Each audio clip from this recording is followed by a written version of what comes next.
Hello, everyone. Welcome to the 48th episode of the PokéSells Official Podcast. My name is Rocco Mitchell. I'm your host. And today I'm here with, I think we had a Florida guy last week. We've had multiple people from Florida, but we have another Florida native, Will, also known as Lumos TCG, on Instagram and other platforms, I believe. We'll get into that later. But Will, thank you so much for coming on. For everyone at home who doesn't know you, if you could just introduce yourself. Yeah, so I'm Will, aka Lumos TCG. I bet a lot of people that are watching this don't even know my name's Will. They probably are just like Lumos. That's what they say when I'm at the shows. Everyone's like, "Yo, Lumos." Or people like this weekend. I even heard Mos, just MOS. It just got shortened.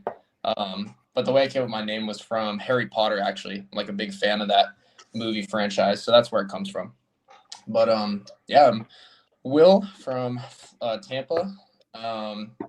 I think a few guests ago, or the last guest, you had Evan on, but close with him, and then a lot of other people out here in Tampa. But yeah, thanks for having me, bro.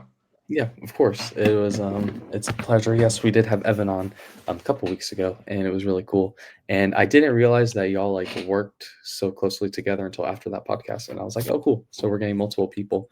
And I think I saw you in Atlanta. You came by the table. I forgot Yeah, what you were trying to do. Yeah, I was about the stage in Atlanta. Yeah. Funny enough, I'll show you this real quick. I think I picked up an Articuno from you, the Journey Together one. Oh yeah. And it's in here. Oh dang. Yeah. Is that your stock binder? Your Articuno stock binder? That's one of the PC pages, but I'm sure we can look at that a little later. But yeah, I just want to show you that because one of the ones I got from you is in there. Around that time, I was picking up a bunch of them because they were at that was when they were close to like $20, but I was trying to pick them up for like 15 or less. But yeah, I'd seen a few of your podcasts before, so I just said, "What up?" Yeah. So that's really cool. But that's how we met. Obviously, you said you're from Florida, Tampa area, which is really cool. I realized that. So I'm from Miami. Before I moved to Nashville, I lived in Miami, and I realized that area. It would have been really cool to be in that area if I went into cardboard selling, but it's whatever. We're not. We're here. Late. Never too late. Yeah. You can get out here. I know you have a bunch of boys out here, so. Yeah, I have family down there too, so it wouldn't be that hard to relocate. But it's really cool that Florida has such a strong Pokemon space. I feel like a lot of places now have a big, strong Pokemon space. But enough yapping. What is your Pokemon story? How did you get into Pokemon cards? Let's start off with that question. Yeah, so I can't even remember what age I was, but I think it was when I lived in Germany, funny enough. So it was from like 2009 to 2012. So I was like 7 years old to like 10 years old. And my dad was stationed in Germany for the Air Force. And I was ripping black and white packs during that time, like end of Diamond and Pearl era, beginning of black and white. So I just remember ripping like Dark Explorers and like Emerging Powers and all that, those sets, like booster boxes. And obviously now those boxes are like insanely expensive. And then the plasma sets are some of my favorite from that era. And then moved back to the US. And then around when I was like, I guess 11, 12, 13 years old, I was ripping a bunch of XY era, like when it first came out. Everyone hated Evolution. I remember like ripping those boxes, and my parents would get them for me for like birthday and Christmas. And then same around that time, I was playing Black 2, White 2, Black 2, White 2. Those were my last games before I stopped playing the ES games. Like when it moved over to 3DS and like Switch, I haven't played any of like the video games since then. But I played also Heart Gold, Soul Silver before But yeah, that's kind of how I got into it. And then, 8 to 10 years went by. And then when I was 20, I found my binder because I brought it with me when I moved to Florida in 2024. So like last year, summer-ish, I was like, I should bring my Pokemon binder because maybe I'll get back into it at some point. And I knew like there was some value there. I just hadn't been interested in the hobby because like I feel like when you, maybe not for a lot of people, but like when I was just growing up and like less mature, I definitely like cared what people thought about me. So to like be cool and like fit in, like Pokemon not as cool like when you're in high school or whatever. So I just like wasn't much into the hobby. And then when I moved to Florida, I was like, let me bring my binder. And then one day when I was just like started watching content, probably to do with like vendor POVs, I think. It's just kind of hard because I'm sure you could relate when you're getting back into the hobby after so long. Like, I don't know did you leave the hobby at all, or have you just been consistent? So my Pokemon story is, obviously I haven't been around that long. But when we moved to Nashville, Pokemon, it was kind of like Pokemon was the cool thing. I was in third grade though, so I was a little kid. Okay. But it was kind of the cool thing, so I got into it. And then I kind of teetered out of it during COVID, but then after COVID, I came back in like during late Sword and Shield, so like Fusion Strike and like Crown Zenith, like all those sets. Like that's when I came back into it, and then I didn't start selling until what was it? Surging Sparks was about to release, so that was kind of like when I started selling. So a little bit blurry, but if you want to continue, I didn't want to cut you off. Yeah. My kind of bridge, I guess, was like Pokemon Go. Now that I think about it, I played Pokemon Go for like 3 or 4 years, but I wasn't involved in like the TCG space. I enjoyed like the Diamond and Pearl seasons of the show. That anime, considered an anime, but show I always liked the Diamond and Pearl seasons. And I watched like Black and White and X and Y, but never really liked them as much. But yeah, so I played a lot of Pokemon Go. Stopped for a few years during high school. Just like wasn't that into it, and then I did 1 year of college and then started a marketing agency. So that's like what I do full time outside of like Pokemon. But I moved to Florida, brought my PC binder, and then I pulled it out when I started watching content, whether it was like vendor POV, like Bulbasaur, Jarchomp, people like that. I just found like the business aspect of it like really cool, and then also how like the community is all about like networking pretty much. So like obviously through content, you do a lot of access. And my like business mind was like, oh shoot, people are making like crazy money with Pokemon. Like this is insane. So that content is just easily bingeable. Like you can just throw it on and watch it whenever, like 50-minute hour video. It's like so easy to watch through. So I kind of like that content. And as I watched more of it, I was like, yo, let me start like marketplace, see what people have. Like, because and it's kind of funny about it. Like when you get adult, when you're like 20 or like 18, 2021, you have like a job or something, or you're coming out of school, you have like adult money and you can actually like buy stuff you want and all that kind of stuff. And so I was like, let me see what's on Facebook. Started doing some deals, getting stuff at like a good percentage. And I was like, dang, like some people just undervalue these like mid-era cards. And so I just started PCing a bunch of the mid-era stuff. Went to my first show in May of 2025. So this was probably when I was first started playing out my binder. This was probably like March, April of 2025. So earlier this year. And then May is when I went to my first show as a buyer. And it was just like a small local show. Didn't know anyone. I was just like going around. I had a Registeel Gold Star. Funny enough, it was like a Registeel Gold Star, and at the time it was valued around like 250 to 300. Now like would probably be like 600 to 800 in that condition, because like a PSA 3 is like a PSA 3 or 4 is like 750 to 850.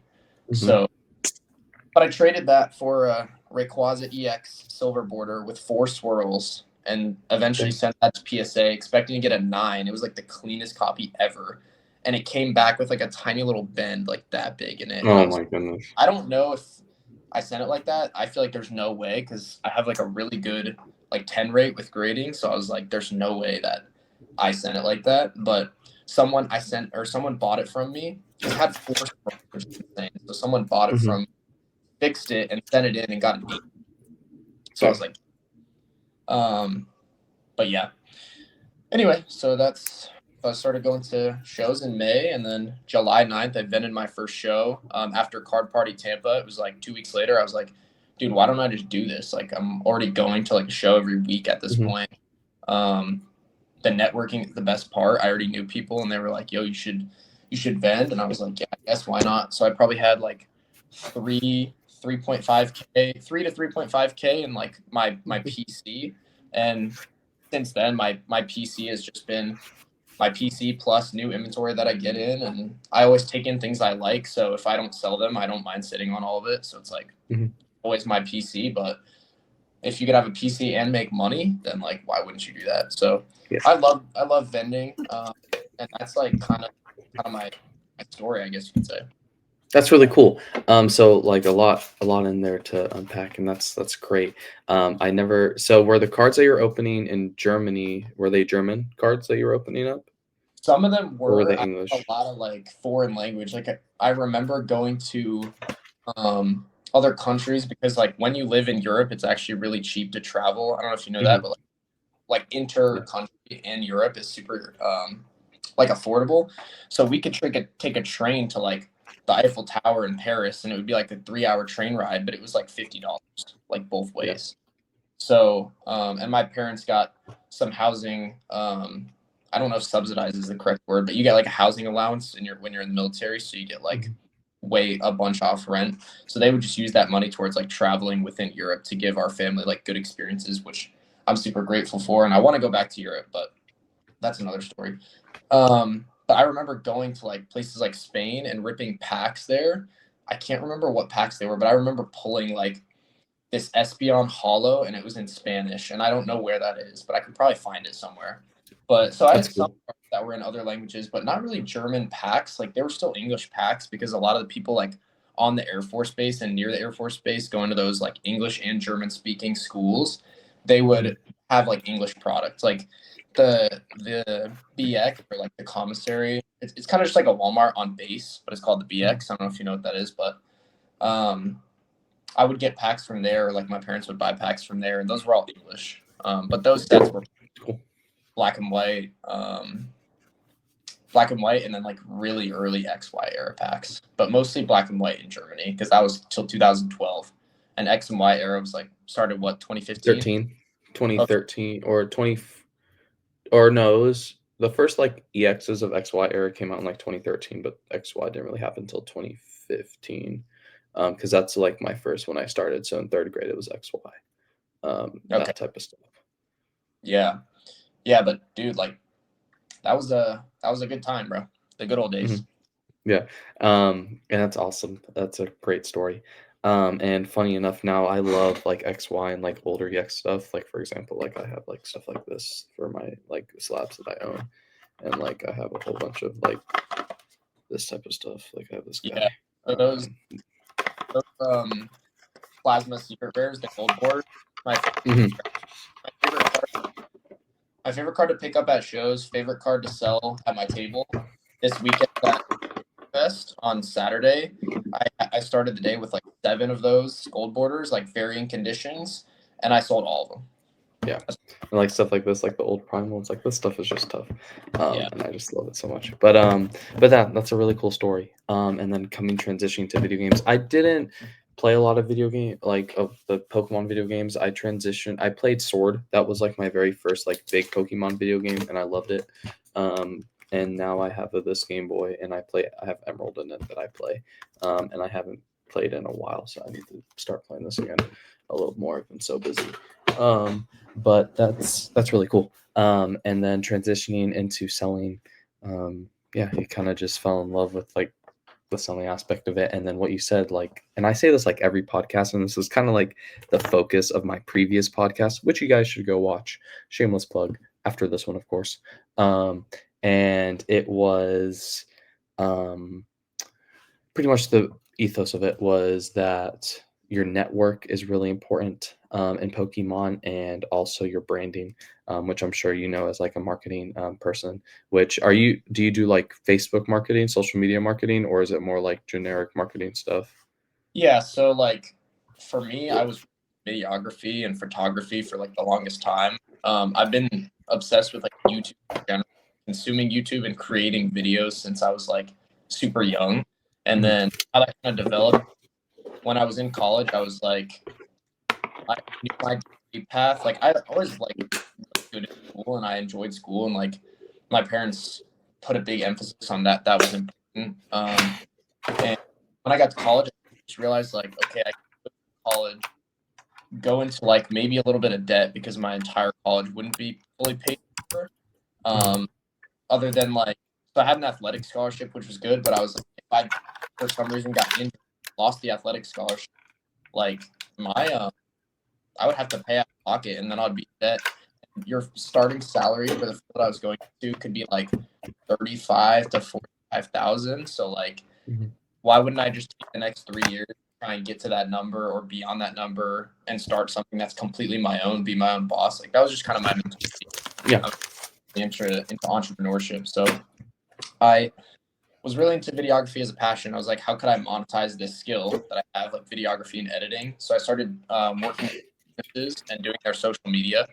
And then it just seamlessly transitioned in ads when I moved to Florida, because I realized that not a lot of businesses want to pay for just content, but if you can prove that you can generate them revenue, then they'll pay. So like ads is just the easiest way to do that. And it's Meta. So yeah, it's Instagram, Facebook, like websites as like, like I can come in as like, oh, I'll do your website, and then I'll just upsell them.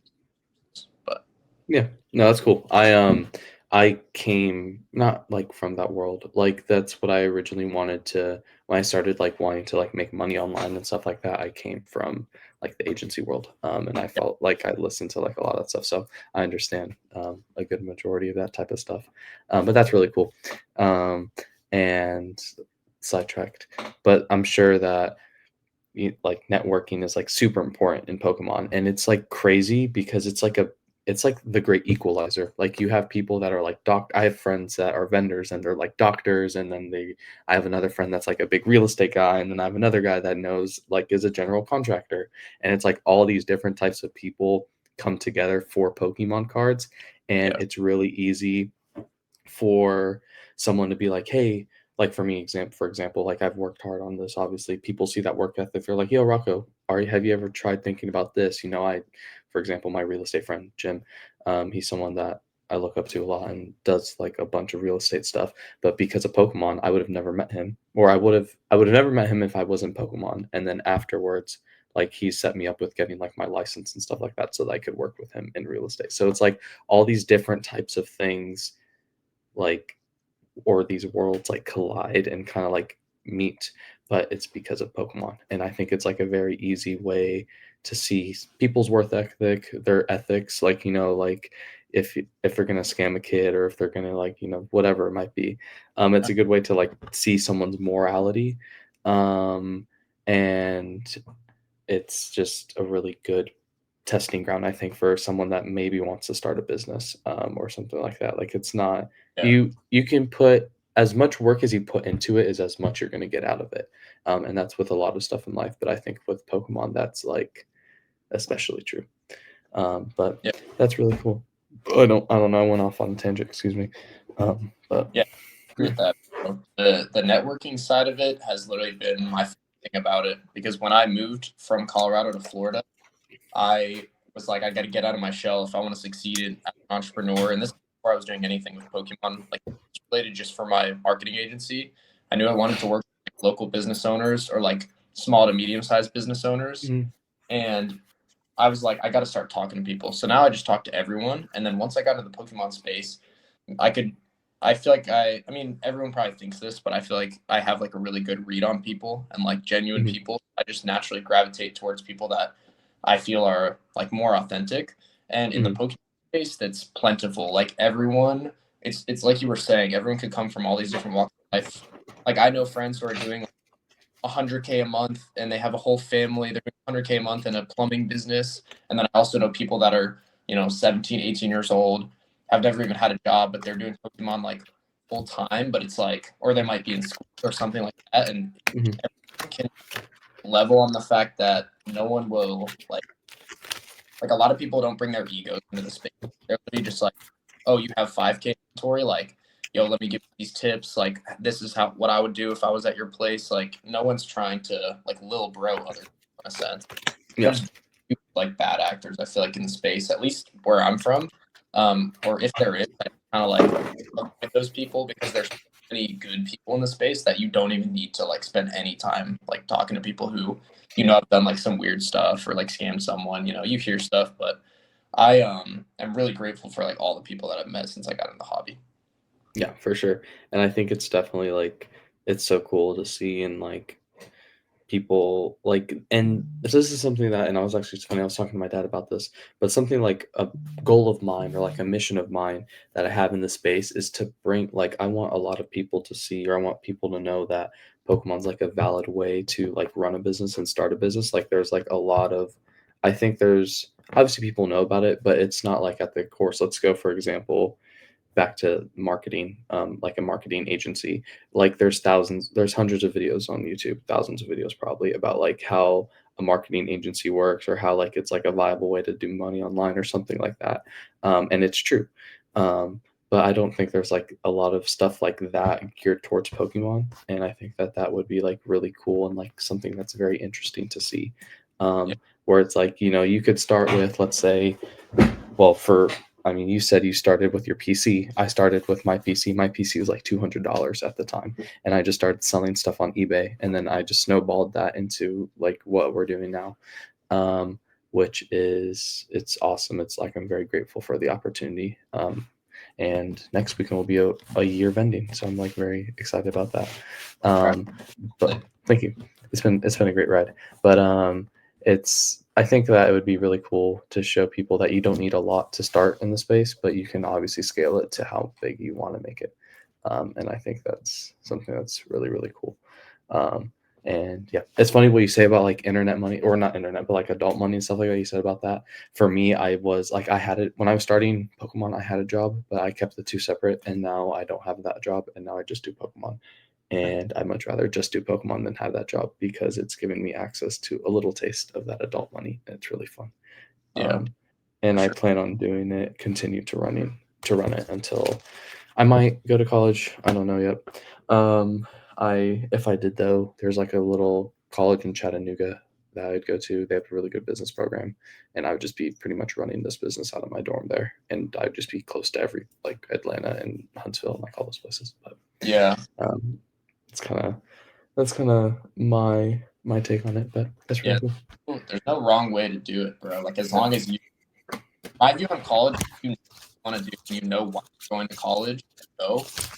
Don't know what you want to do, and you don't know exactly where you're going, or like what job you want, or why it could benefit you socially, financially, relationships, being more involved, extracurriculars, like whatever it is.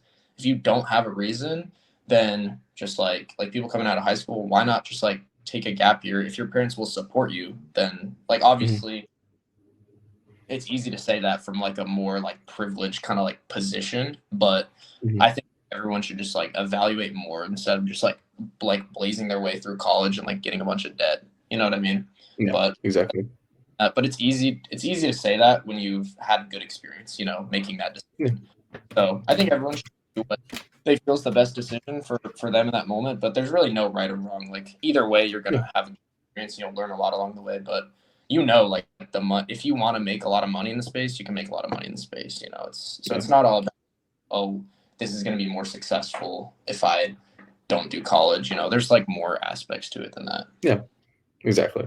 And that's kind of like, for me, it's more like going for my parents, and like I would go there to like network and pretty much just like have a little experience outside of the house, before like going to it. But I don't know. It's definitely fun. I'm looking forward to it, and I am, yeah, it's been great.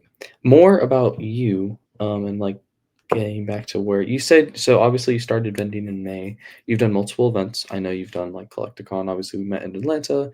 You did card PokéFest Tampa, I think is what Cards it's called. and More Tour, the company, they've been doing a lot of like bigger shows recently. Mhm. They either did one or they're doing one in Nashville Yeah, soon. that's this weekend. Okay, That's actually the show I'm doing. that's I didn't know if you were going to Cards and More in Tampa. That was Cards and yes, More. That's cool. like that's like now they're bringing like big names to like Phil Beer Dad, and then like Coop. Hmm. So I'm Hmm. probably gonna even more, and then like voice actors and stuff. So that kind of shows that they're taking it seriously, which is cool. And they've done two events in Tampa since I started attending, or no, three actually. They did PokéCon in July. This is my second show ever. So, like I did a midweek like super small local Wednesday show.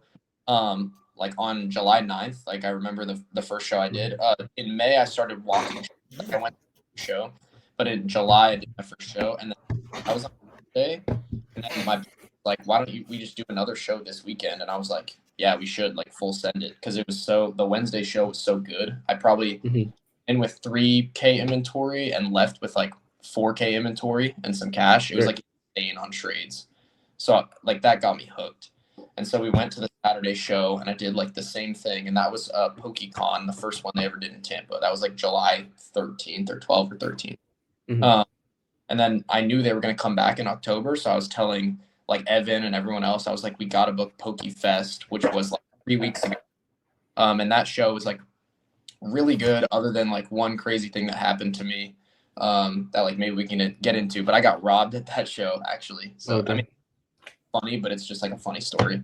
So that happened after that show. But then, so now this is like 3 weeks post that show, they did PokéCon Tampa again, which was like a bigger. Now they're bringing like the big voice actors and stuff, and vendors were flying in from like different states, like a bunch of vendors. It's crazy. But yeah, it was nice that it's so close, because those shows have been really good, like foot traffic wise. Like more tours doing like a good job with those. Yeah, I think they're doing. I've done them, and I think when I talked to Evan, he was doing it that week or the week afterwards. I think that's the show that y'all were doing, but that's really cool. Obviously not you getting robbed. We'll get into that. I'm sure if you want to talk more about that soon, but that's really, yeah, I love their shows. And I'll be here for the next one. I'll be here on Saturday, because I'm going to be going back from Texas. But they're like really, really good shows. What happened with the Rob story? So for context, this last week was kind of a little rough. I got scammed off Facebook. It wasn't like for a crazy amount of money, but yeah, so I know what it's like to take a loss recently, but it was whatever. It wasn't like crazy, but it was like, it sucks because it's like I should have known better, but it happened. Yeah. So I'll preface it with the fact that it was my fault, because I left a box sitting somewhere for like an extended period of time, and I left it like unattended. So with that context, now I'll tell the rest of the story. So we're leaving the venue on Sunday at like 6:30 p.m. The show ends at 6. Maybe it was like closer to 7 p.m. There's like 5 vendors left in the room still. Someone's like wheeling out a big cart. I'm just like talking to a couple of my friends like by the exit of the ballroom, and someone's wheeling a huge cart with like a bunch of shelves and like a bunch of inventory on it. They kind of like bumped into my shoulder, and some boxes like fell off the cart onto the ground. Set I have a case, like I have my case, and then I had this cardboard box. Like some people from Tampa will know, it's kind of like a meme. I had a cardboard box for like 4 months, and I never got a case. I just carried like all my inventory in a cardboard box. So this time it's just my overflow from my case, like my regular carry-on case. I don't have like a Zion, but it's just like one that my buddy gave me. So I have like my extra stuff in there. And mind you, there's like 20 slabs in there, 2 full binders of like all my singles. And then like a bunch of sealed product. I had like a few Japanese or simplified Chinese booster boxes that were like $200-$300. And then my sign, which had like Lumos TCG on it, and then my scans, like my Venmo, PayPal, all that. And there was like a Sky Ridge Gengar in there, PSA 8 for one of the slabs. There was like a couple other like $500, $1,000 slabs in there. So it was like brutal, bro. I left it there to help pick that person's stuff up and put it back on the cart. And then I was just getting distracted because there was just like a lot going on. And I like never leave my stuff unattended. So I was like kind of upset that I like didn't realize it. So we go to the car, like, I don't know, 10 minutes later in the car, and I look over at Evan, because Evan, I was riding with him to the show because we live like 10 minutes away. And I was like, yo, did we get that box in the car? Like, is it in the back of the car? And he was like, yeah. He either said yeah or yeah, I think so. And it was probably yeah, I think so, because like clearly it wasn't. And like I had left it there. And he was like, yeah, because we had been to the show the previous 2 days. We had brought the box out and back into the car every time. So the next day I'm like, yo, can you send me a picture of a few slabs in there? Like I want to comp them. because I think I had the Wednesday show coming up, and we were meeting up for that to drive to Lakeland, which is like 45 minutes. And a shout out Pokemon midweek show, Wednesday show in Lakeland. But anyway, so I assumed he had the box. He assumed he had the box, and then I was like, "Send me the pictures." He was like, I can't find the box. It's not in my car." So I like at the hotel. I'm like, "You know anything about this?" And they're like, "Yeah, like something with it happened. Come in, go to the hotel." They're like, "Oh yeah, the I won't name drop her, but ex lady from Cards and More Tour team said she would handle getting it back to you. Like they pulled out your sign, like they saw it was yours, blah blah." So the hotel like gave me her contact information. I reached out to her and she was like, "Oh yeah, I set the box down on a table. I went up to my hotel room for 10 to 20 minutes, came back and it was gone, and I assumed you took it." So she just like basically told the hotel staff that she would handle it, and like they all are like corroborating me as like witnesses, because now I have to like file a whole police report, and it's just like, bro, I've been dealing with this situation for like three to 4 weeks now, and it's just like I don't even, It's crazy. you know what I mean? Like I want to get my stuff back, but it's like how much mental energy do I want to fix? Like Exactly. box there. Like at the end of the day, it's my fault, but like she also said like I'll handle it. I'll get it back to him. So it's like I don't know. So I didn't let it like ruin my like mental, but like every time we're like at a show, Evan's like, "Oh, do you have your box?" And I'm just like, "Bro." So I don't even know, but I might get compensated. So that's nothing against like Cards and More Tour. Like I don't want to go after them either, because I genuinely don't think like it's really like on her. But they did kind of offer me like a bunch of free tables like to compensate me and stuff. So like they're trying to not get me to like pin it on them. Obviously, like they're trying to like keep me on their good side. That was this weekend. Like I talked to the CEO of Cards and More, and because he like came to my table because he knew I was like looking for Shelby to talk to her. But I don't know. It's just like a nightmare of communication. But $5,000 is nothing to some people. Like I had a buddy get like a suitcase with 30 grand worth of slabs stolen for Kansas City Collecticon. It was like a checked bag at the airport. Got stolen, and he posted on his story like 3 days later. He was like, "Best show of my life. Like even after getting robbed, still profited." I'm like, bro. So like 5K people is like not a lot. But to me that was like a fourth of my inventory. So it was like kind of a lot. Yeah, it's kind of a lot. It's a mistake, and now I'll learn to like never leave my stuff unattended. Yeah. So you just live and you learn, and hopefully I get that money back. That's a crazy story. I'm so sorry about to hear that. But that yeah, I definitely know. Like I have a friend that got like 10K worth of stuff stolen from him, and he like didn't flinch.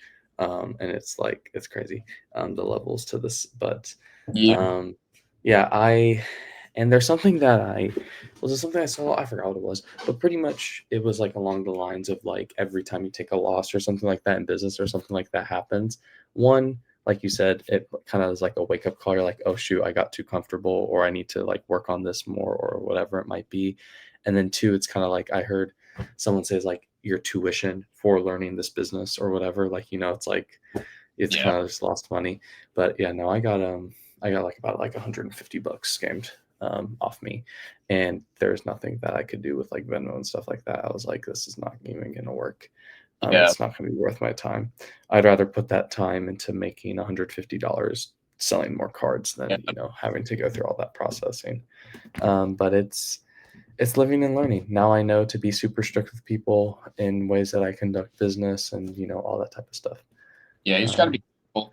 You just gotta be careful, and who knows? Like I know I'll make it back, and I also know that like I've been blessed with the TCG like business in general. Like if we're being honest, like it is like insanely easy to make money in this kind of business than like 99% other things that you could do at our age.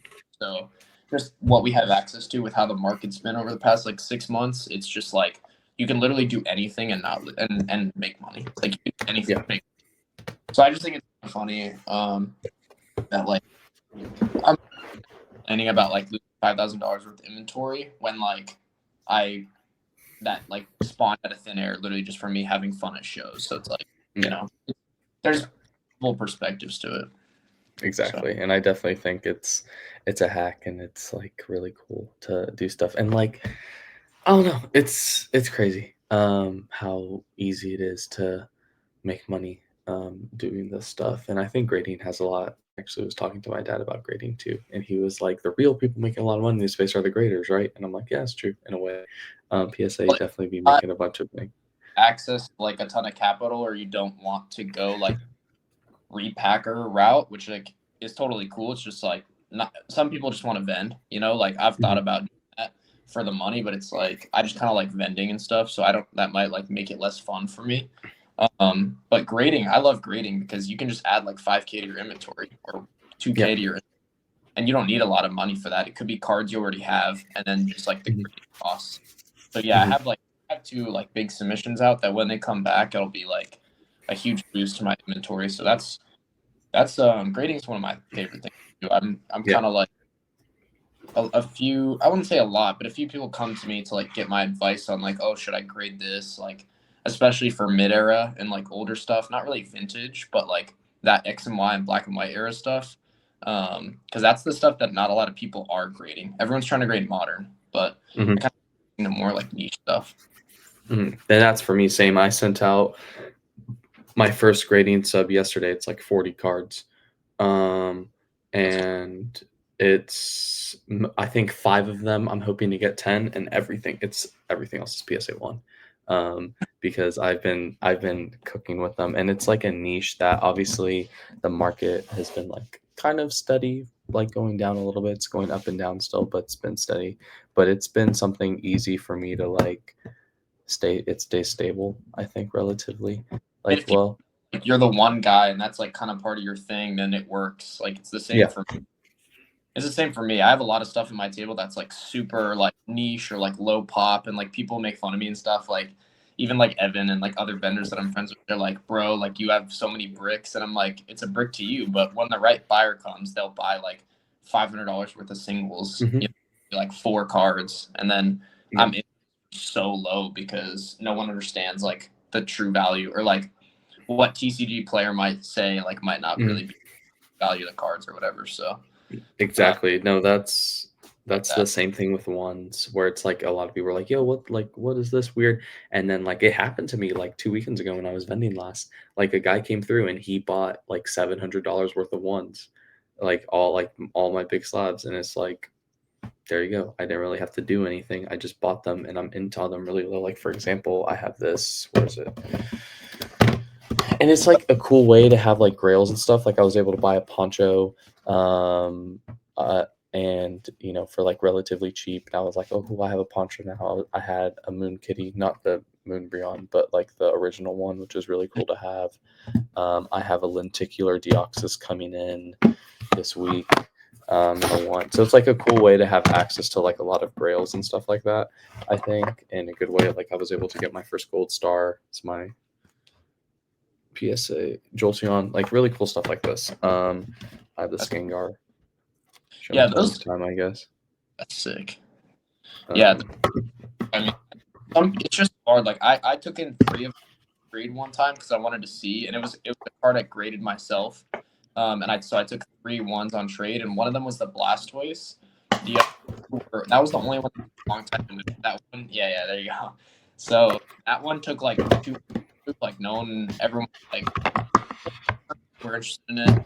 I probably should have taken a few offers. Like I got offered like a little bit below comps like before and said no. But I was in CollectCon, like a lot of people were interested in it. But before that, I had Crystal Guardians Charizard reverse stamp mhm. PSA 1, and then Blastoise Crystal Guardians reverse stamp 1. Those ones sold at like the first week I had them Yeah. as a set. Well, stuff will sell like even before like I'd be able to have them in my inventory. Like I'll pick them up and literally they'll sell. Like the Moon Brion that sold 2 weekends ago that I had, the original one. Yeah. I picked that up. It came in the mail Saturday. I brought it to the show and it sold within an hour.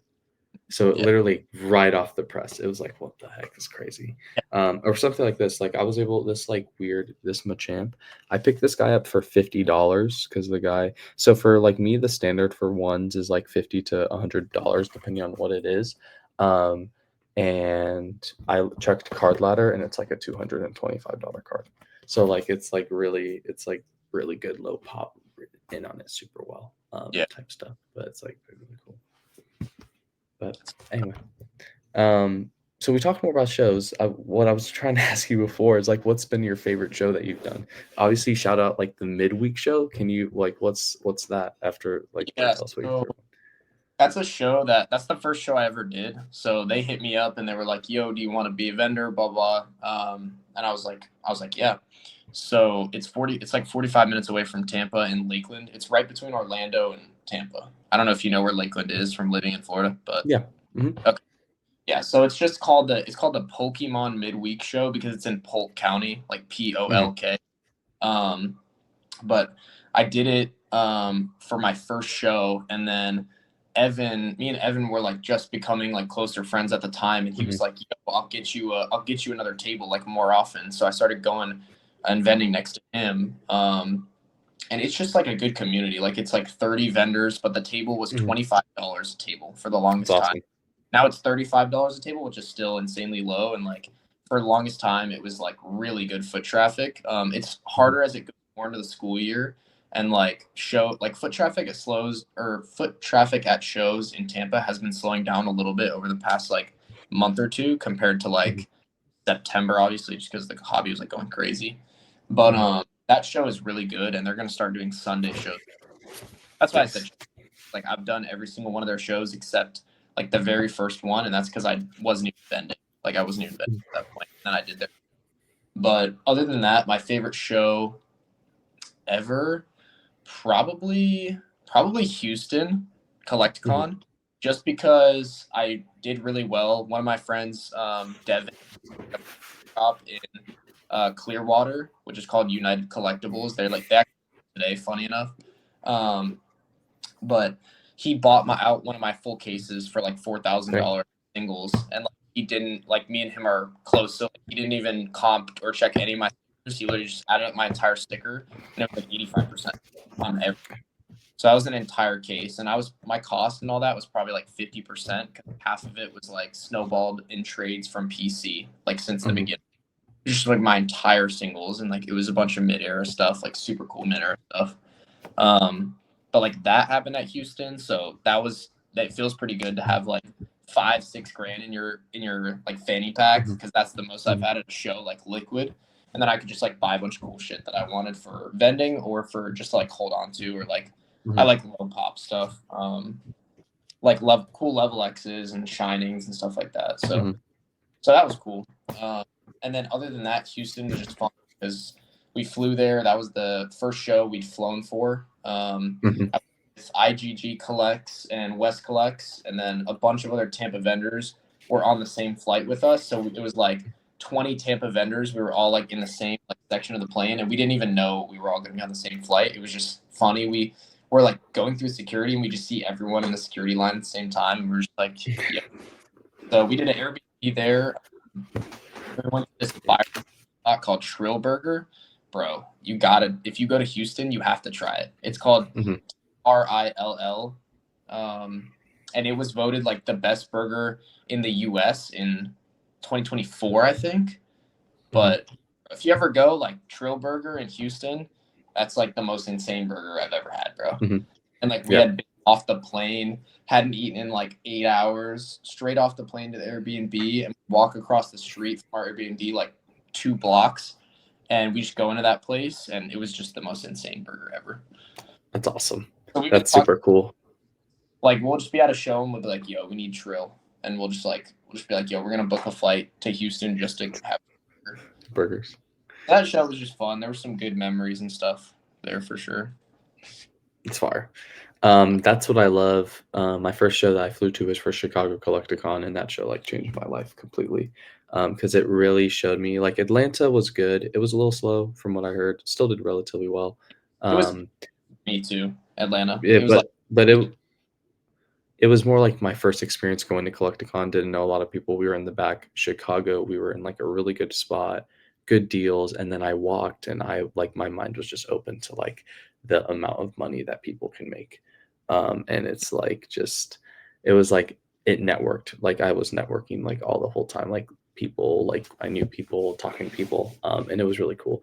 But same thing, like that's what I love about Pokemon is like you get to travel everywhere, and something that's I think is fun about the vending space, and something for me is like I'm really excited to do after high school too, and possibly in college. Like I already know no matter what, like my schedule in college, like how I'm going to try to get it is like the midweek. So like month, like Tuesday, Wednesday, Thursday are like class days if I go to college.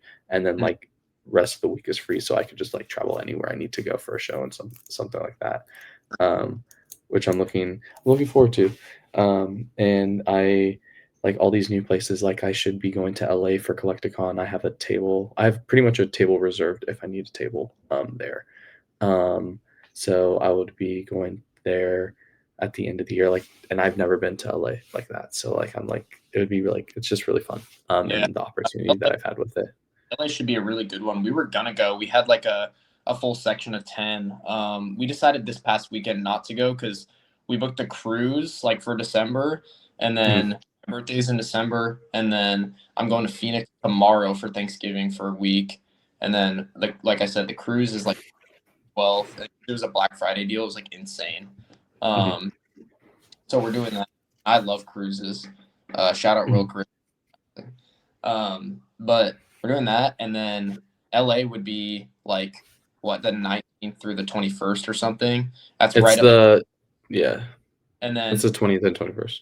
okay, and then I'd be flying straight from either LA or flying back to Tampa, then flying the next day to Colorado, like 2 weeks for my family for Christmas. So it's like it was just too much, and the expenses like all in for LA would probably been like $1,000. And make it back, and like it's all part of the business, but it was just a little much this month. So we sold our tables, which like some people were selling LA tables for like $1,000 each, bro. It's crazy.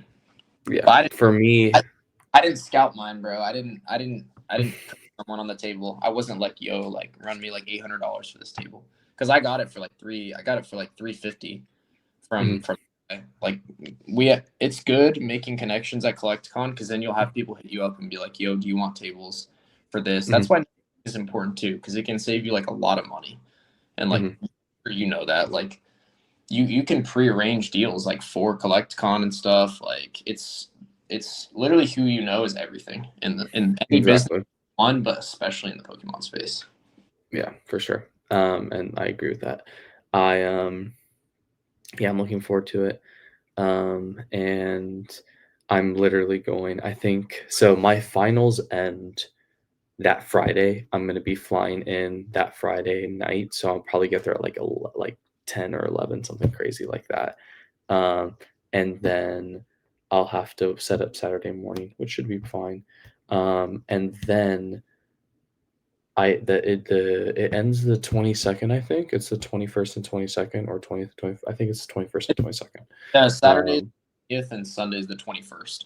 Okay, so 20 and 21st, and then the 21st I probably would fly. I have to go fly to Miami because that's where my family's going to be for vacation for Christmas. So it's like going to be crazy, but I'm looking forward to it. I think it'll be really fun. Tennessee to LA to Miami. Yeah. Were you going to go to like Dubai or something, bro? I wish. I wish I don't have my passport. I saw some people like doing Dubai card show, and I was like, that's probably insane. Imagine the amount of money. Yeah. I think that I want to go travel. I don't know like the shows like all around the world. I know Collecticon's obviously really good, but they're not worldwide. But I think some shows in like London or like Europe or like Dubai would be insane to go to. But yeah, that's a like a year down the line, for sure. But that's awesome. Let me get my questions. Oh my goodness, I'm about to lock myself out of the phone. So you've obviously talked a lot about like a lot of the cards that you've sold, all that type of stuff. My favorite thing that I like to ask, and like your story, is what I like to call, what's your first Charizard? Essentially, what was like your first, like a defining moment for you where you're like, oh wow, like this is something that I want to like keep on doing, like Pokemon vending wise, like this is something that I want to like do. That's a good question, bro. I would say honestly, one of the big moments was my first grade return because I realized like you were saying, one of the easiest ways to like make money or grow your inventory is grading. I got my first grading return back. It was through GameStop. This is probably like the second month I was vending. And like obviously, like I said before, that first show I went in with like 3K inventory and left with like 4K inventory plus cash. But that was insane. That was when I got hooked, and then we did the double show that weekend. But with the grading return, I was like 12 for 13 on PSA 10. It's crazy. It's awesome. It's awesome.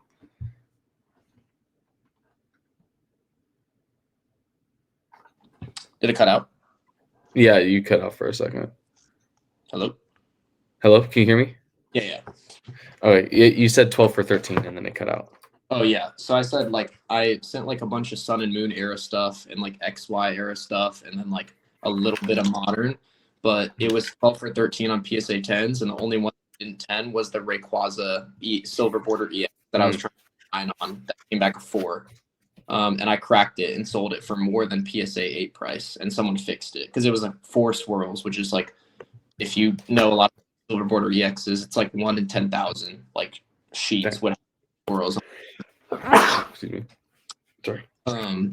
So when I got that grading return back 12 for 13, it was like insane because I like 4x or 5x my cost basis, and then I sold all of those almost in like the next, like almost all of those. And I was like, that's a glitch. So I started doing more stuff with grading, and like I was like, okay, like I'm good at, because you always hear people complain, they're like, bro, PSA screwed me, like I got so many 9s. Like, I just think people are bad at grading. I think people like they just don't really check their stuff that well. But anyway, so I love grading. But I'm trying to think of other defining moments in the hobby. But just like, I don't know, like anytime I go to a show, like if I don't make that much money, just like the vibes are just insane good. So I don't know. Yeah, I feel that. Cons or things that have like turned me away from the space. Just like realizing that like it's also like a bubble. No one really knows how long they'll be ending for. You know, like you could be for a year, you could be 5 years. Even if the hobby like goes down or whatever, like I don't think the hobby's gonna like from now on in a good place. Like but regardless of what happens, like you might just have another phase of life, you know, like if you get married, get a girlfriend or something, or get a job that you really like, or move somewhere else, like you might just stop vending at some point. And I'm just trying to like kind of take advantage of how the market was and how like all my friends in the space and people are going to shows and like I'm having fun at shows, then like I'm gonna double down on that while it's like I'm in this phase of life. So I did kind of like my business, like my marketing agency, like to the side a little bit, and I kind of went into like maintenance mode with the clients I have. And I want to figure out how to balance like being all in or like doing a lot within the Pokemon space, because obviously like it's lucrative, it's fun, like it's sort of a no-brainer. And then also like doubling down on my marketing agency and taking that to the next level, because I feel like it's hard to do both at once, like to a high level, you know. Yeah, no, I agree with that. And I think for me, it's like very similar with like school. It's kind of like that other defining factor for me. And it's like I'm not like I'm a good student. I'm like a honor student, like all that stuff. And like I'm good at school, but it's just not like my favorite thing to do, especially once I realized that like the opportunities in Pokemon are like essential, like crazy. And like all this type of stuff. Like it's hard to focus on both things. But I get what you're saying with that. And for me, it's like finding that balance is like really hard. And I think that the reason why it's hard, like it's hard and that deters a lot of people, which can be, obviously it's true in any aspect. That's true in business. That's true in anything. But I think that it builds character. And it's definitely, it's fun. And like you said, like my goal for me, like you said, I don't know, my goal for me is like I want to end up owning like a card shop, and I want to end up like owning like a really like legit like Pokemon business. Like this is something that one I love, is lucrative, like you said, but it's a passion of mine. Like it's genuinely like what I love. And ever since, I remember the first feeling that I when I stepped into a card store, I'll never forget it. The first, like, I didn't even know anyone. I just stepped into the card store, and it was like an immediate like click, and it was like, this is what I want to do. Like, I want to do this. So that's kind of like how it is with me, like owning a shop or owning like a type of Pokemon business, whether that's streaming or whatever it might be. At the time, obviously, right now it's vending and TCG player and content. But it's like, I think it'd be really, really fun. And providing like an educational like platform or an education thing for people to like Yeah, who can also want to do stuff with Pokemon is kind of like my main missions in the space, which is like, it's fun. And it's great because you like see the mission and then it's just like it has to catch up, life has to catch up with it. But for that's sure, for bro. me. Manifestation is real, bro. Yes, that's facts. What is your favorite Pokemon card that you have, or favorite Pokemon? Favorite card? Favorite card actually is probably the Reshiram from Radiant Collection with the roses in the background. You know what I'm talking about? Yeah, let me pull Obviously, that up. literally sells instantly. I've seen that one enough. But the Reshiram from Radiant Collection is one of my favorites, and then the Shaman XY promo from the like XY Premium Collection box. It's like The it gold has like one. Oz in the background. Mhm. It's in sky form with the gold border. That one is literally insane. And I had 2 copies of it. I've sold like a lot of copies of it, but This one. yeah, that's my favorite artwork in the TCG for sure. So Mhm. I offered that 5K, and like I'm not in a position to like go in that, Mhm. But yeah, the Shaman. That's the gold one. This one. There you go. Yeah, Okay. that has a ton of sick artworks, and like the people don't even see the Ray in the background half the time, but I think that card is like insane looking. Mhm. Outside of that though, favorite card I have right now. I'm a big level X guy. I knew the black and white secret rares. So this is one I picked up from like PokéFest. It's tough. It's in a PSA 9. The 10 is Mhm. like A, but hopefully I can get that eventually. Some of the other ones, really like the Leafeon, like 2 raw. I got Yeah. the CGC 9.5 Japanese, and then I picked this up too. Dang, you got a lot. It's nice. Those are awesome cards. I Yeah, was gonna collection let me going, show. bro. There you go. I have if I can find it, where is the buyer that I had or the seller? I'm trying to find. I have this guy coming in the Or mail. other cool ones. That's Yes, Japanese sir. double victories, PSA 9. I like getting stuff that's sick, but like not breaking the bank. This is like pretty. I have this coming in PSN 1. Bro, I've been looking for that raw for so long, and I want it in a PSA 9 or 9 isn't too expensive. 10 is like 2 or 3 grand.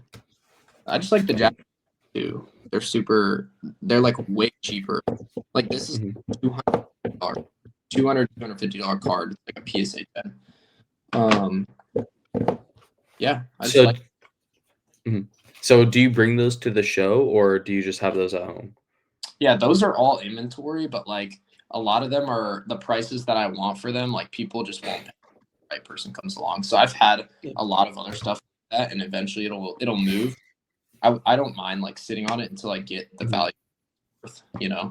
But if I go to a Collecticon, I can walk a lot of that stuff to like people that I know that I've met, and I know they'll pay strong. Like I know people Yeah. that Collecticon that will pay over comps. If something's sold in June or July and lowest list is like 1,000 over last sale, I know people who will like meet last sale and be like really high on it. And I could be in on some of that for a percentage of last sale. So that's like kind of that's like how I make a lot of my come ups as well. Just like the niche mid era stuff that a lot of people like don't price, pick it up at a good price, and then bring it to someone who I know does understand that pop card and wants to have them in their collection and can afford to like sit on them for like a year or 2 years. So yeah, that's like kind of my niche, I would say. That's cool. That's awesome. That's Yeah. that's great. I love like mid-era, like old EXs and stuff like that. I have well, I don't know if I want to reveal these because I want those to be a big reveal.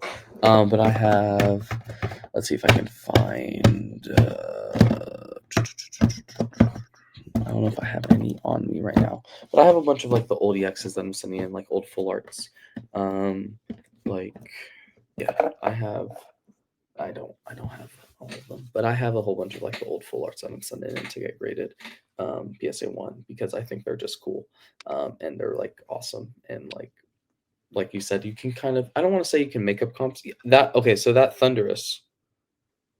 That's This is it. a. You mean the Or plastic? Tornadoes. Yes, I'm sending that guy to get graded, but it's Japanese for PSA 1. That's sick. It was a PSA 6 and I paid for it, and it's like, PSA 6 is like below raw. And I, just crack it, and then it like gets messed up while it's cracked, and then it like PSA 1. Get up while it's cracked. Yo, I'm yeah. seeing some evasive language being. It's not deliberately damaging them, I promise. Yeah. I promise. For sure.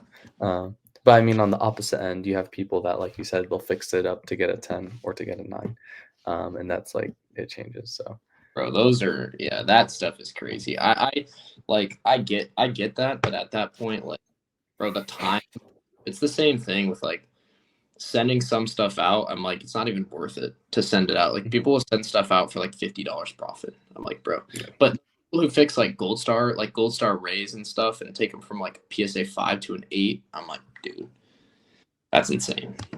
But that's I don't know. Yeah, like that price range is, it's crazy. Did you see the Black Label that sold yesterday for $216K?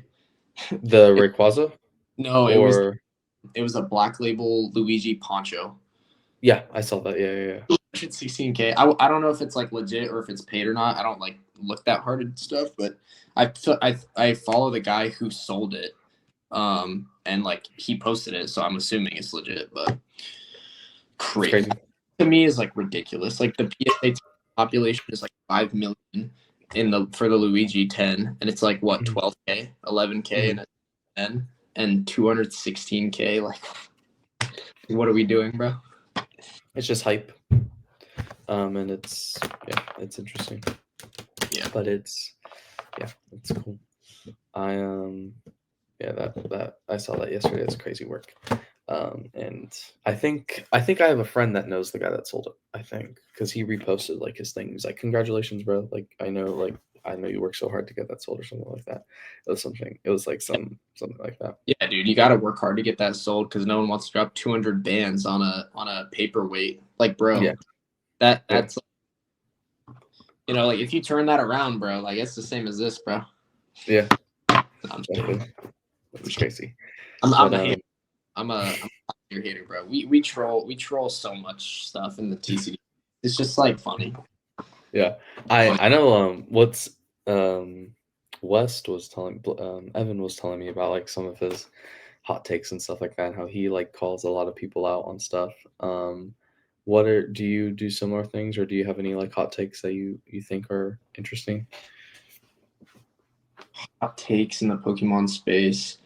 I think not all the people who are doing like the repacker thing is weird, but like some of the people are crazy. Like they'll go to a show, buy it like 80% on everyone's slabs, but like their comps, like when people are like writing on the sticky notes, bro, like their comps are like all low comp, and then when they re-sticker it to sell it to their big boss like repacker dude, I'm not even gonna name drop because like I don't care, but when they sell it to the repacker, like, and they like are the person's like trusting them to comp it accurately, they'll just like add like $20 here, $50 here, $100 here.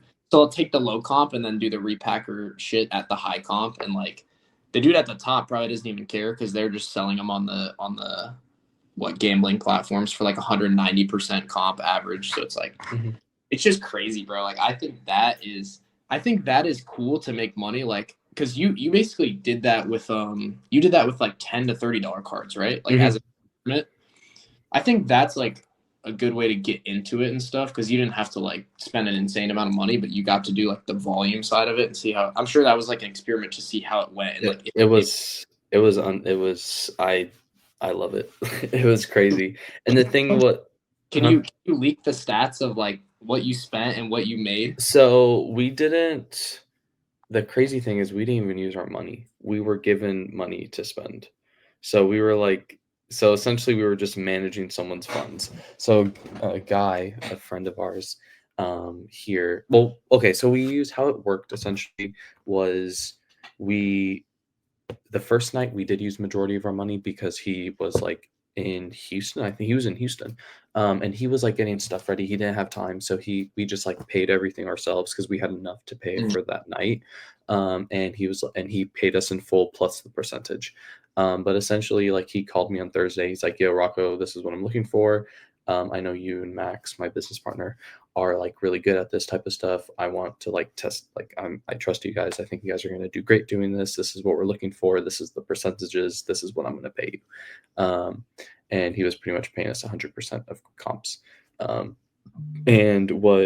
So we went through Friday night. We spent like probably like, I think it was like 1,500 or something like that.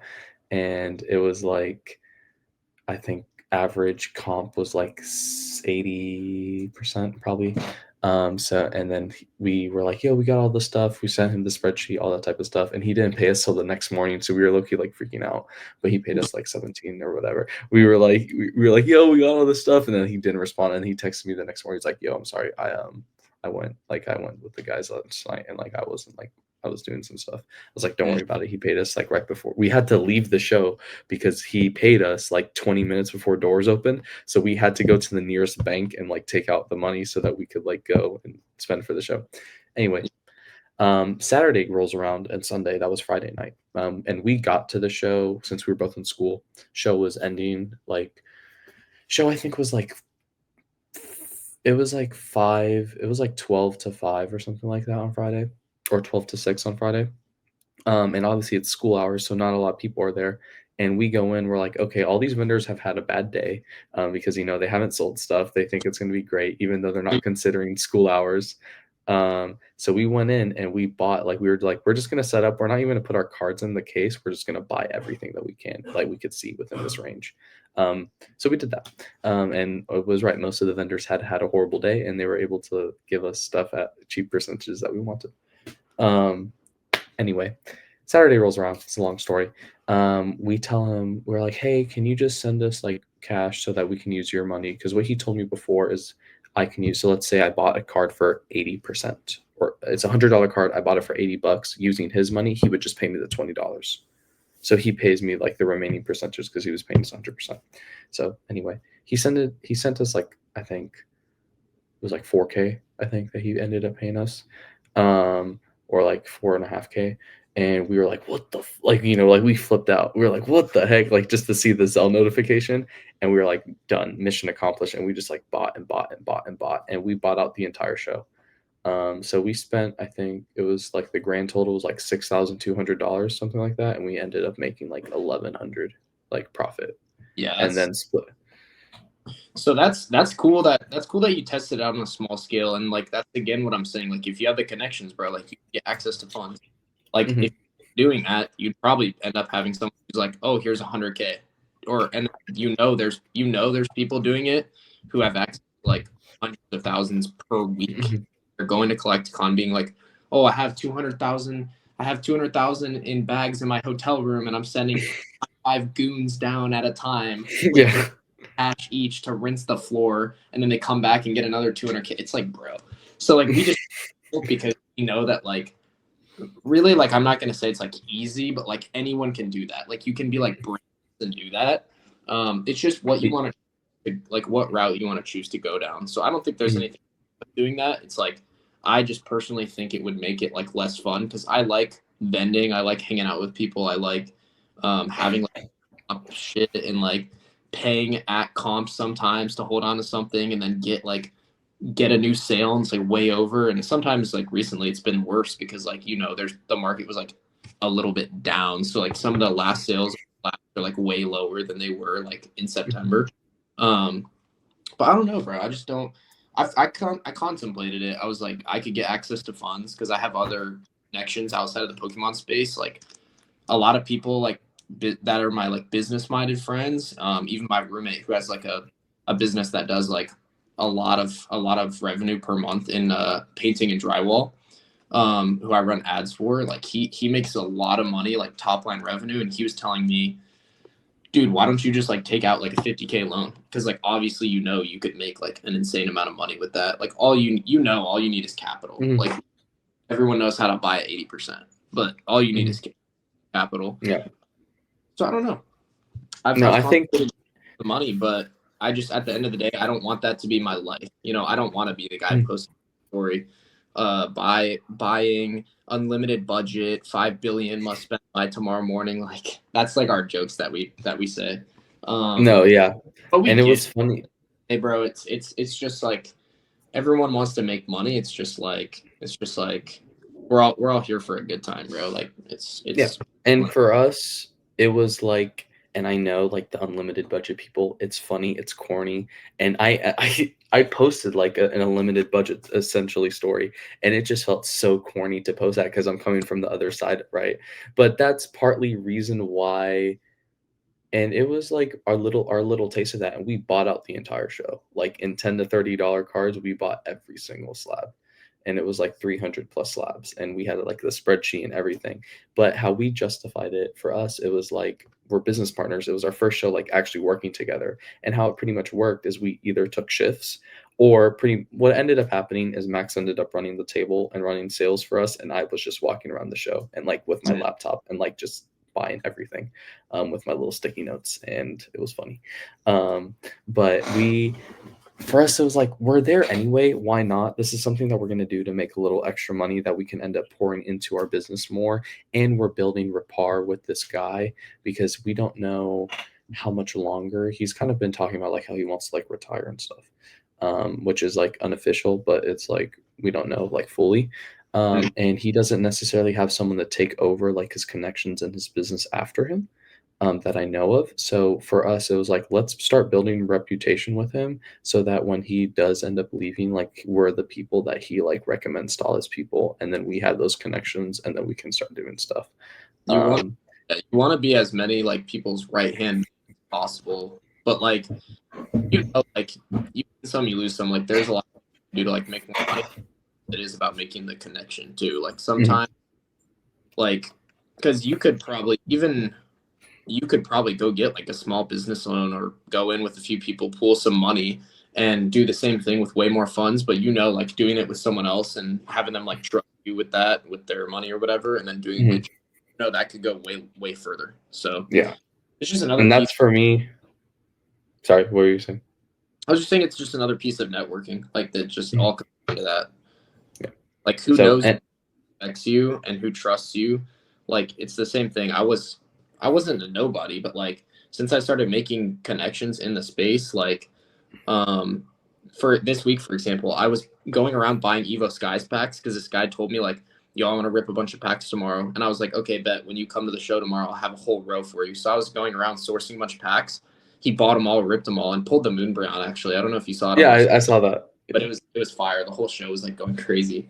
But that was a really cool moment. That was one of my favorite moments since I started vending.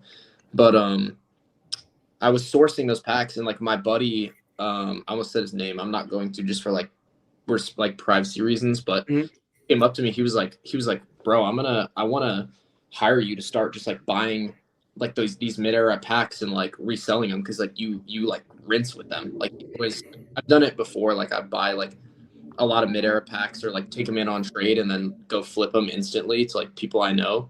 And he was like, dude, what if I gave you like 10 or 20K? Because he's a whatnot guy. He was like, what if I just gave you 10 or 20K, do like packs? Like I just have you like buy and sell packs and then like give you profit share.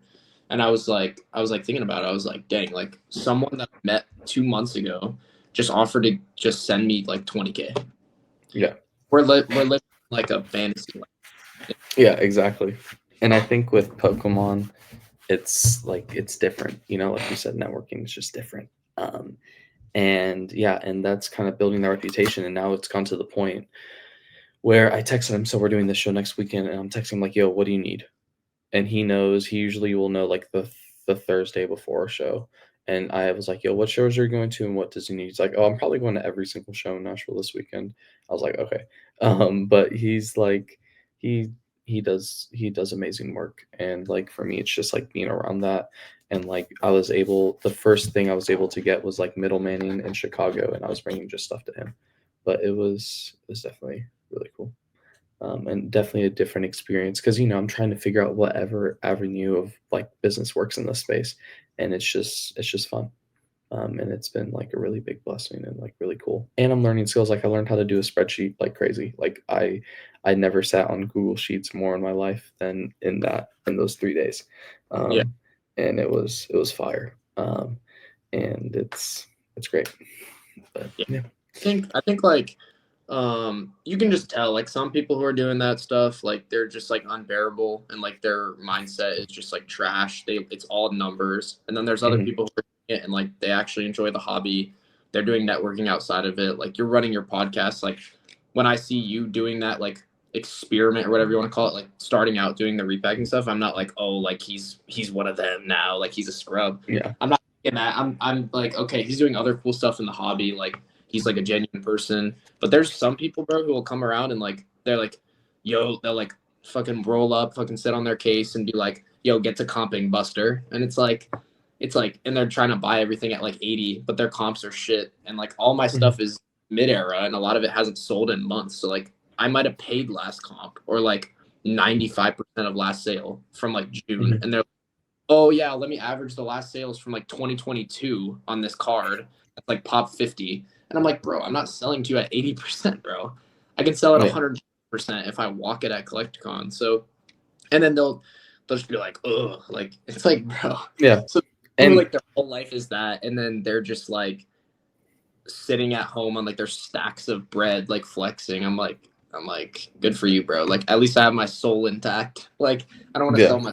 That's like my hot take, but at the end of the day, like we just troll. It's all for fun, like because I know like the Pokemon space would like disappear tomorrow, and I would still have my friends, and I would still like be happy. You know? Yeah. And like there's And for a me, lot of ways to make money without like selling your soul. yeah, and I agree with that 100%. And like for me, it's like for Pokemon, especially, it's like it all depends how you're coming to it. If you're just coming in to make a quick buck, you're not going to go anywhere. And that's why I was really happy kind of about this like little market correction that's happening right now, is because it's going to weed out all those people that I feel like we're just here to make a quick buck. I think it depends on how you're going into it. And like, for example, going back to what Pokemon has like been able to offer me, and something that I should be like getting my first car within like 2 weeks.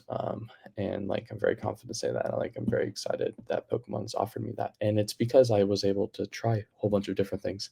Obviously, I don't make money from YouTube, but like vending, TCG player, middlemaning, slash repacking, and it's cool. And I will say one more thing too before we can move on, because I know we're starting to get a little long. Was it kind of being like a super young guy, like 17, I'm a 17, I'm not even an adult yet, and Max is 17, we're literally the same age.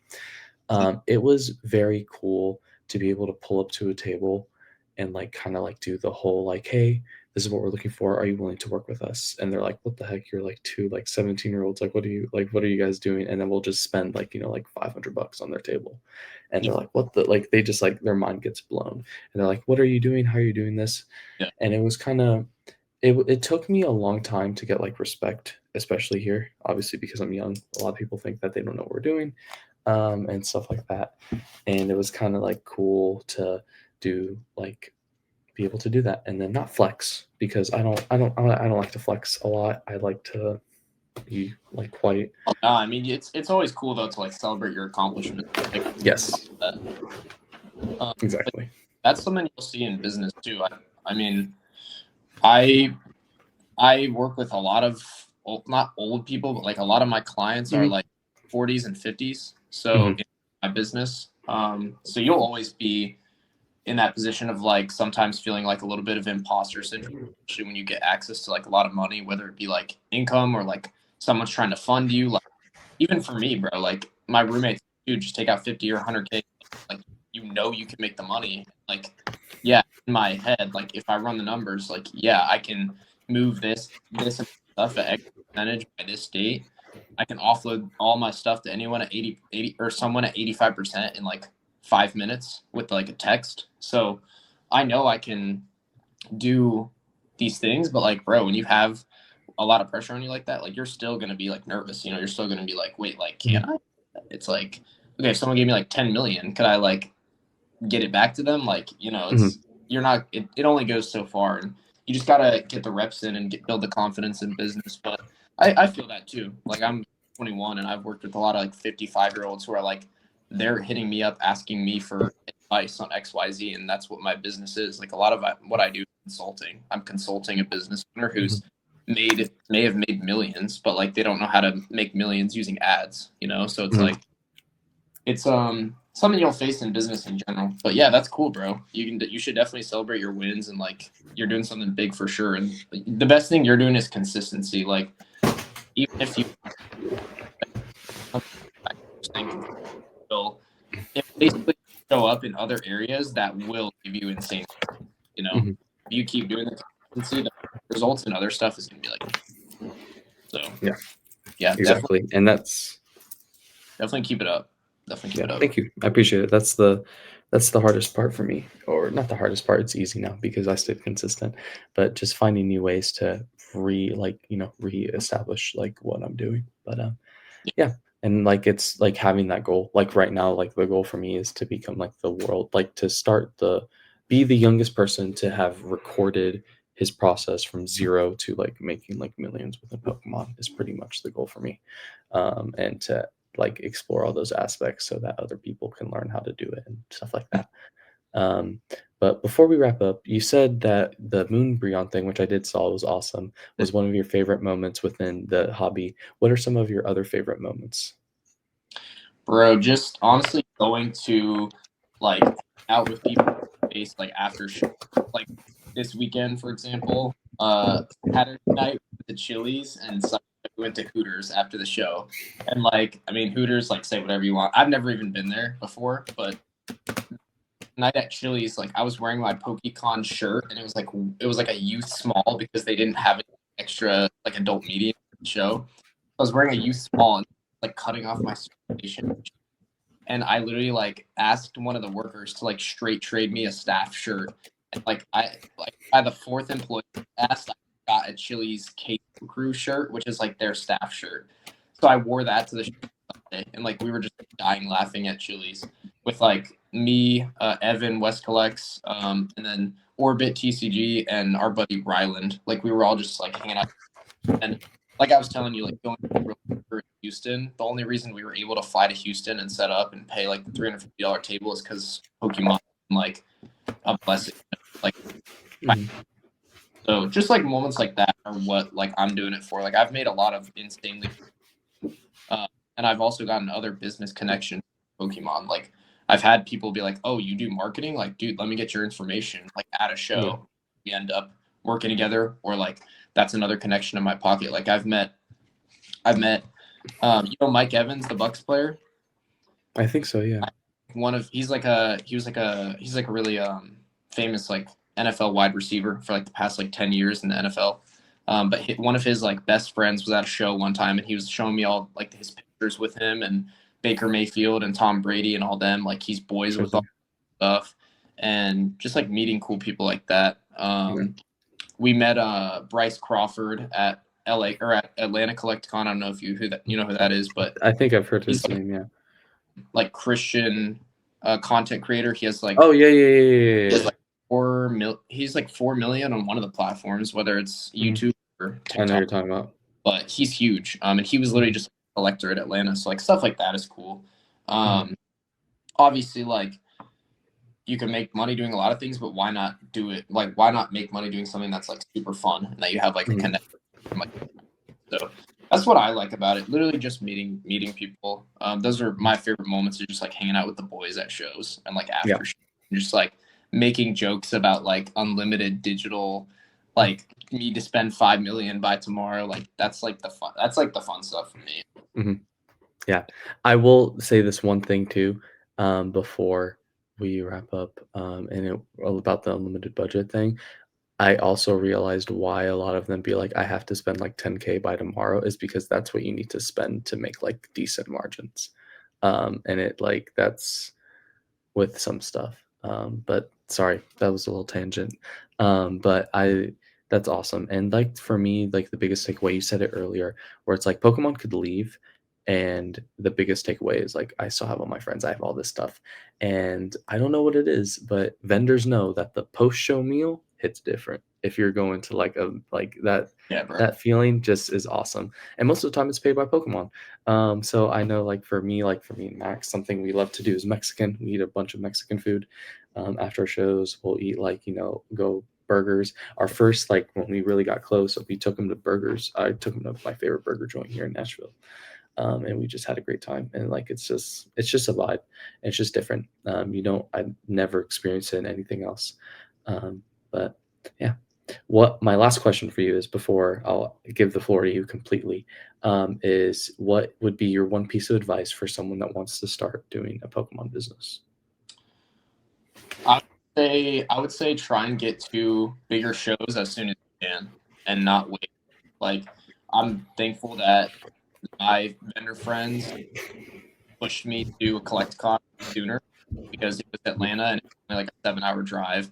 And they called me after Charlotte. It was Brandon's card shop, my buddy who like gave me a ton of advice when I was starting out.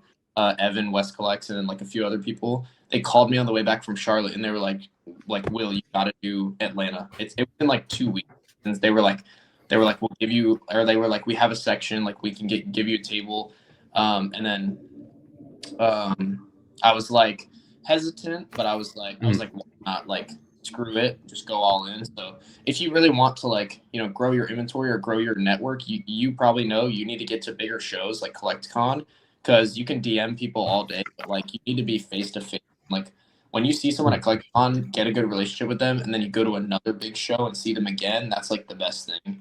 Because if you know everyone at CollectCon, like you'll always be doing a deal. But yeah, that's what I would say. Don't get holed up in local shows just because they're cheap and like it keeps your expenses low. Like, make the connections to have more fun memories. You do want to get out for shows, and you can travel cheap. Like, people are always like, but it's so expensive. And like, I get if you have like more responsibilities and you got to pay a bunch of people's stuff, but like for you and me, like right now when we have less responsibilities, like when you're younger, you can get like a $90 round trip flight, like almost anywhere in the US. And you can be with 3 boys for like $50 a night or $60. Like, we've stayed in nice Airbnbs, but if you split with like 2 or 3 people, it's like the cost much. So, Exactly. I would say like if you really want to do something, you can always find a way. It's just like how much like creative outside the box thinking are you do, Yeah. Well, when there's a will, there's a way, right? That's like the famous quote. And it's yeah, it was great. But I agree with 100%. And finding cheap things, LA is not going to be cheap, but that's because it's LA. That's why we decided not to do it, because the flight was like $450 cheapest. Yeah. So I was right with the Colorado trip. So we'll find something fire to do locally like the week before and stuff like that. But yeah, we'll be at a lot in 2026. I want to do the first 4 for sure. They just released the schedule. I don't know if you saw. Oh, they did? I didn't see that. Yeah, they sent out an email. I don't know if it's just like to people who have the pre-booked section, but it just got sent in one of the vendor group chats I'm in. It's like Atlanta, February 7th and 8th is the first one. It's Atlanta, Dallas, Fort Worth, Houston, or not Orlando. What's the last one? Oh, Miami. It's Miami is like one of the first 3. Yeah, it's like the second or third one. Yeah. I need to go to that, and I need to go to Atlanta. It's Atlanta, Miami, Texas, or Atlanta, Texas, Miami. That's the first 4. So I'll definitely probably try and out to all of those. Yeah. Cool. Yeah, if Miami, I'll just be with my family. That's gonna be so sick. For sure. Perfect. Yeah. I need to get to that because I'm not the one that books our tables. I have a friend that does it, and I'm sure I can find people for it. and find Yeah. drops. And it's crazy. He gets like super lucky with the drops. Like he tried to get the drop for Chicago, he got it, and he tried the drop for LA and he got it. So it was like it's crazy. Yeah. But yeah, cool. Do you have anything else you would like to say, Will, before we wrap up? Any last minute things? Shout out West Collects for putting me on and giving me clout. No, I'm kidding. Shout out West Collects. Shout out Brandon's Card Shop. IGG Collects. Those are some of my like day ones in the space. And then I'm wearing the shirt right now, the no trade up from No trade ups. I think it's westcollects.com, but I don't know. There's a Lumos TCG collab shirt coming out soon. That's going to be dropped. So that's going to be fire. Yeah. End of the shameless plug. I don't really do much content. So this will be the first time I even put my face on my like IG or anything. Everyone tells me I got to do like vendor POVs or buyer POVs. But I might start doing like reels or something soon, but content is like a full-time job, especially when I have my other business. So I've always been making the excuse of like, bro, like I don't want to dedicate the time to it. Like realistically, everyone should be doing content. It's super smart to be doing content. People are just lazy. So I'm a victim of that, but maybe you'll see some content soon from. Well, there you go. Well, make sure to follow Lumos and Will on IG at LumosTCG. Thank you guys so much for watching. Make sure to like, comment, subscribe, do all that stuff so that we can keep on doing great podcasts and hopefully we can do more stuff. But thank you, Will, for coming on. And thank you, everyone, for watching. Make sure to watch our other podcast episodes. And that has been the 48th episode of the PokéSells Official Podcast. I hope to catch you guys next week. Peace.